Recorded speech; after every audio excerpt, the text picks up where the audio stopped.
मसीह में अति प्रिय भाई और बहनों, आप सबों को जय मसीह की। आज मैं आपसे एक विषय में बात करना चाहती हूँ कि क्या आपको भी लगता है कि मुझसे इतनी गलतियां हुई हैं कि परमेश्वर मुझे कभी माफ नहीं करेंगे? अगर हाँ, तो इस संदेश को अंत तक सुने। आज बहुत से लोग चर्च जाते हैं, प्रार्थना भी करते हैं, लेकिन अंदर ही अंदर एक बोझ के साथ जीते हैं। उन्हें लगता है कि मेरी गलती इतनी बड़ी है कि परमेश्वर मुझे कभी माफ नहीं करेंगे। अगर आपने भी कभी महसूस किया है, तो आज बाइबल से देखते हैं कि परमेश्वर इस बारे में क्या कहते हैं। दोष भावना का मतलब है अपनी गलती का एहसास, और गलती का एहसास हमें परमेश्वर की तरफ ले जा सकता है। लेकिन अगर वही एहसास हमें निराशा, डर और परमेश्वर से दूर ले जाए, तो हमें देखना चाहिए कि हम किसकी आवाज सुन रहे हैं। जैसे बाइबल कहती है यूहन्ना 10:10 में, चोर किसी और काम के लिए नहीं परंतु केवल चोरी करने और घात करने और नष्ट करने को आता है। मैं इसलिए आया कि वे जीवन पाए और बहुतायत से पाए। इसलिए हर सोच जो आपको परमेश्वर की कृपा से दूर करे, उसे वचन की रोशनी में परखना बहुत ही जरूरी है। जैसे बाइबल कहती है पहला यूहन्ना 1:9 में, यदि हम अपने पापों को मान ले तो वह हमारे पापों को क्षमा करने और हमें सब अधर्म से शुद्ध करने में विश्वास योग्य और धर्मी है। परमेश्वर आपसे परफेक्ट होने की मांग नहीं करते हैं, वो आपको पश्चाताप करके उनकी ओर लौटने का निमंत्रण देते हैं। अगर यीशु ने आपको माफ कर दिया है, तो पुरानी गलतियों की जंजीरों में मत जिएं। परमेश्वर की माफी को स्वीकार करें और नया जीवन में आगे बढ़ें। जैसे बाइबल रोमियो 8:1 में कहती है, अतः अब जो मसीह यीशु में है, उन पर दंड की आज्ञा नहीं, क्योंकि वे शरीर के अनुसार नहीं वरन आत्मा के अनुसार चलते हैं।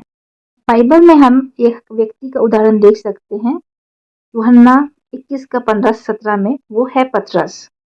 उसने 3 बार यीशु का इनकार किया। वो दोष भावना में डूब सकता था, लेकिन यीशु ने उसे ठुकराया नहीं। उन्होंने फिर से उसे संभाला और सेवा के लिए उसे तैयार किया। पतरस और यहूदा दोनों से गलती हुई थी, लेकिन पतरस पश्चाताप करके यीशु के पास लौट आया, जबकि यहूदा निराशा में डूब गया। हो सकता है आज आप खुद को पतरस या यहूदा की तरह महसूस करते हो, लेकिन यीशु हमें बुलाते हैं कि हम अपनी गलतियों के साथ भी यीशु के पास लौट आएं। उनकी दया हमारे पापों और असफलताओं से बड़ी है। वे हमारे पापों के अनुसार हमसे व्यवहार नहीं करते हैं, बल्कि यीशु का प्रेम हमारे सब पापों को और हमारी सब गलतियों को हमसे दूर कर देता है, और फिर वो उनके स्मरण भी नहीं रखते हैं। अब बात आती है कि हम अपने दोषपूर्ण भावना से छुटकारा कैसे पाएं। पहला, आप अपनी गलती स्वीकार करें और छिपाएं नहीं।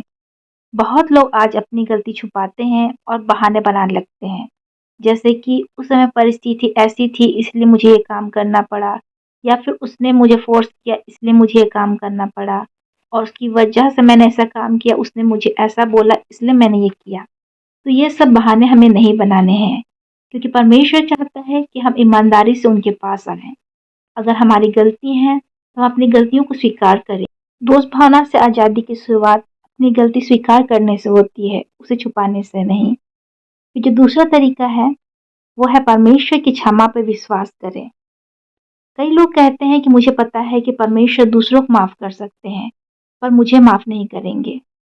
लेकिन बाइबल ऐसा नहीं कहती है। बाइबल रोमियो 8:1 में कहती है, अतः अब जो मसीह यीशु में है उन पर दंड की आज्ञा नहीं।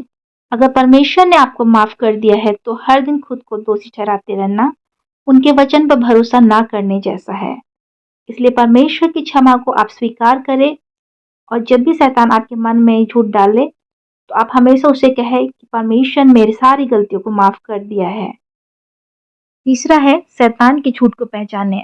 शैतान कहता है तुम कभी नहीं बदल सकते, परमेश्वर तुमसे प्यार नहीं करते, परमेश्वर तुम्हें कभी माफ नहीं करेंगे, अब बहुत देर हो गई है, तुम्हारी गलतियां माफ करने लायक नहीं है।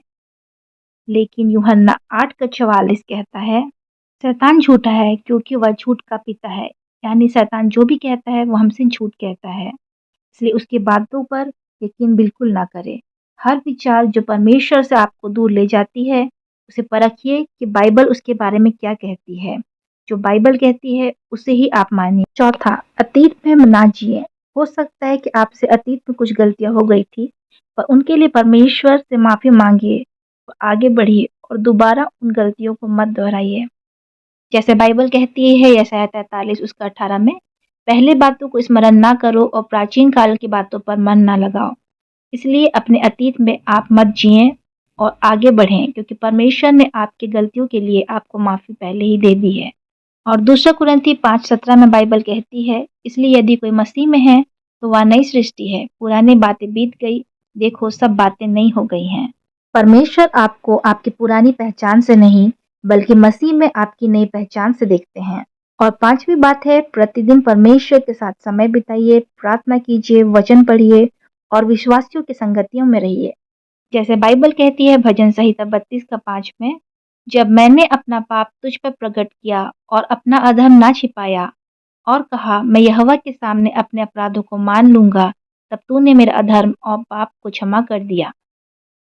इस वीडियो के अंत में मैं आपसे यही कहना चाहती हूँ कि ये ना देखें कि आपकी गलतियाँ कितनी बड़ी हैं, पर ये जाने कि परमेश्वर ने आपकी हर एक गलती को माफ कर दिया है। बस आपको परमेश्वर की क्षमा स्वीकार करनी है। इसलिए जब शैतान आपको आपका बीता हुआ कल याद दिलाए, तब आप उसे यीशु का क्रूस याद दिला दीजिए। यीशु ने क्रूस पर हमारे पापों की कीमत चुका दी है और हम पे अब कोई दंड की आज्ञा नहीं। जब वो कहे कि तुम दोषी हो, तो परमेश्वर का वचन कहिए, मेरा प्रभु मुझे क्षमा कर चुका है। आज फैसला कीजिए कि मुझे मसीह में अब नई पहचान मिल गई है। अब मैं अपनी पुरानी गलतियों से नहीं, पर परमेश्वर के संतान के रूप में जाना चाहूंगा। आइए अपनी आंखें बंद करें, हम एक छोटी प्रार्थना करेंगे। हे स्वर्गीय पिता, हम अपनी सब गलतियों और बोझ को आपके चरणों में रखते हैं। जहां हम सच्चे पश्चाताप के साथ आपके पास आते हैं, वहां अपनी क्षमा और शांति से हमें भर दीजिए। हमें शैतान के झूठ से बचाइए और हमें हर दिन आपके वचन पर चलना सिखाइए। हमें याद दिलाइए कि मसीह यीशु में हम नई पहचान मिल गई है। यीशु मसीह के नाम में प्रार्थना करती हूँ, आमीन।